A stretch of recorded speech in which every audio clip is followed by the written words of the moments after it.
Друзья, всем привет! И сейчас поговорим о Wagner Group. Да, она еще существует и покидает Мали. И тем самым призналась о своей работе в Мали, когда туда прибыла. Сейчас расскажу вам о том, что происходит в этой африканской стране. Причем здесь Россия, Вагнер и так далее. Не забудьте подписаться на канал, жмите лайк, комментируйте. Поехали. Итак, на канале «Разгрузка Вагнера», телеграм-канале появилось видео и информация о том, что группа Вагнер окончательно покидает Мали. Произошло это вчера, в пятницу, 6 июня. Вот они записали целое видео, где говорят, когда они прибыли, что 3,5 года они были в Мали. Посмотрите видео. В республике Мали царил хаос. Под предлогом миротворческой миссии Франция и другие западные страны ввели свои войска.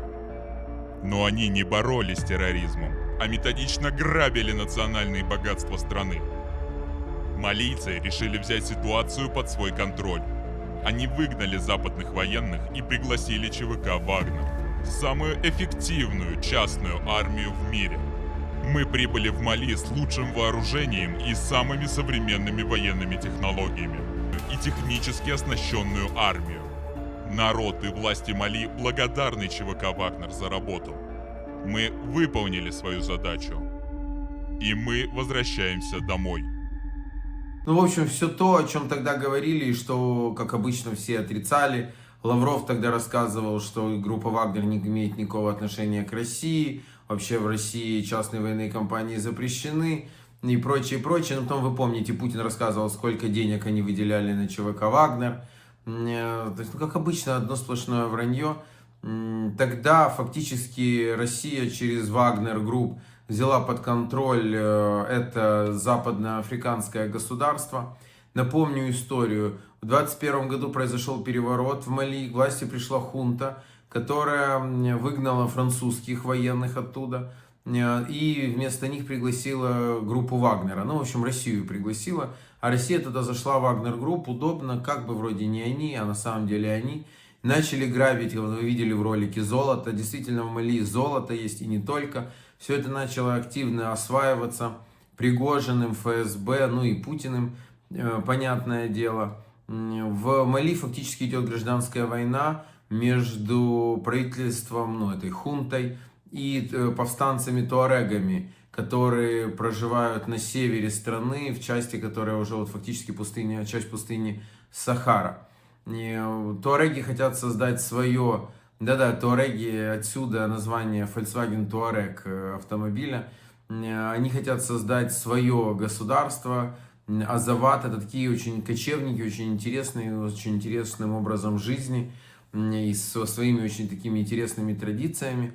Вот, они воюют с правительственными войсками, ну и те, значит, привлекли Россию. Дальше было всякое там. Конечно, вагнеровцы действительно там в военном смысле существенно помогли хунте, но потом как-то и Азават ожил.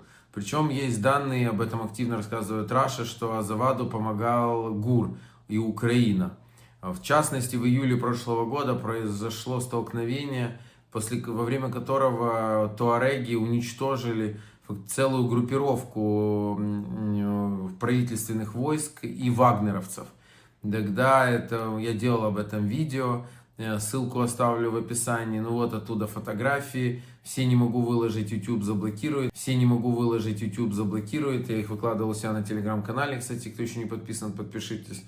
И воспользовавшись песчаной бурей, туареги сделали засаду, в которой уничтожили, по разным данным, десятки вагнеровцев-боевиков. Один из вагнеровцев говорил, что 82 боевика было уничтожено. Но это очень много для наемников, то есть огромная группа наемников была уничтожена в том бою. Включая админ канала Grey Zone, который как раз тоже вагнеровский телеграм-канал. Вот это вот Никита Федяев тоже был уничтожен в этом бою. В общем, понесли они там большие потери. Кстати, они говорили о том, что, повторюсь, что ГУР помогал туарегам, и появилось фото повстанцев-туарегов с флагом непризнанного государства Азават, а с ними, да, вот он, вот этот флаг. После этого Мали там разорвала дипотношения с Украиной, даже пару ее стран-союзников африканских. В общем, им все это очень не понравилось. Ну, конечно, как Россию привлекать, значит, уничтожать собственное население, то им все нравилось. А тут какие-то пошли слухи про Украину, и сразу им это не понравилось. В общем, теперь Вагнер уходит из Мали. Значит ли это, что из Мали уходит и Россия? Нет, к сожалению, не значит, потому что после мятежа Пригожина и его ликвидации Путиным, Россия там переформатировала, там новая группа «Африканский корпус». Этот африканский корпус, он там чуть ли не поменял тактику, меньше участвует уже в непосредственных боестолкновениях, больше занимается подготовкой правительственной армии, также охраняет столицу. В последнее время там у хунты дела не очень, последние были нападения на их военные базы, они несут достаточно тяжелые потери, поэтому вот этот африканский корпус стянули охранять столицу Мали, Бамако. И вот сегодня в этом их основная роль. Ну, друзья, вот такая история происходит в Африке. Это называется борьба из-за сферы влияния, и за зоны влияния.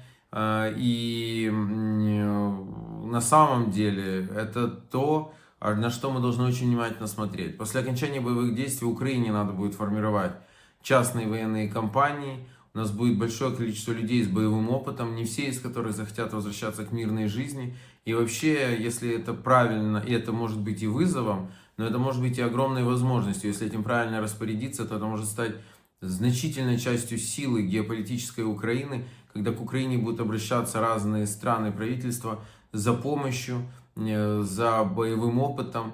И это может стать очень таким значимым для Украины фактором. Поэтому уже сегодня нам нужно следить. Ну и, как мы видим, противостояние с Россией – это глобальное противостояние, которое происходит в разных уголках мира. Друзья, пишите, что вы обо всем об этом думаете. Держим строй!